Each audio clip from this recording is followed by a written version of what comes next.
মার্কিন পররাষ্ট্র দপ্তরের নতুন ভিসা নির্দেশনা নিয়ে বিতর্ক সৃষ্টি হয়েছে। নির্দেশনায় ভিসা কর্মকর্তাদের আবেদনকারীর ভবিষ্যতের স্বাস্থ্য ঝুঁকি ও চিকিৎসা ব্যয়ের সম্ভাবনা বিবেচনা করতে বলা হয়েছে, যা বিশেষজ্ঞদের মতে পররাষ্ট্র দপ্তরের নিজস্ব ফরেন অ্যাফেয়ার্স ম্যানুয়ালের নীতির সঙ্গে সাংঘর্ষণিক। ইমিগ্রেশন আইনজীবীরা ভিসা কর্মকর্তারা চিকিৎসা বিষয়ে প্রশিক্ষিত নন, তাই তাদের ব্যক্তিগত ধারণা বা পক্ষপাতের উপর ভিত্তি করে সিদ্ধান্ত নেওয়া উদ্বেগজনক। নতুন নির্দেশনায় আরও বলা হয়েছে, আবেদনকারীর পরিবারের সদস্যদের মধ্যে কেউ প্রতিবন্ধী, দীর্ঘমেয়াদী অসুস্থ বা বিশেষ যত্নের প্রয়োজন হলে তা তার কর্মসংস্থানে প্রভাব ফেলতে পারে কিনা সেটিও বিবেচনায় নিতে হবে।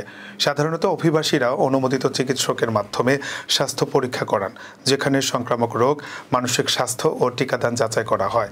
কিন্তু নতুন নীতিতে দীর্ঘমেয়াদী রোগ ও ভবিষ্যৎ চিকিৎসা ব্যয়ের সম্ভাবনাকে অতিরিক্ত গুরুত্ব দেওয়া হয়েছে।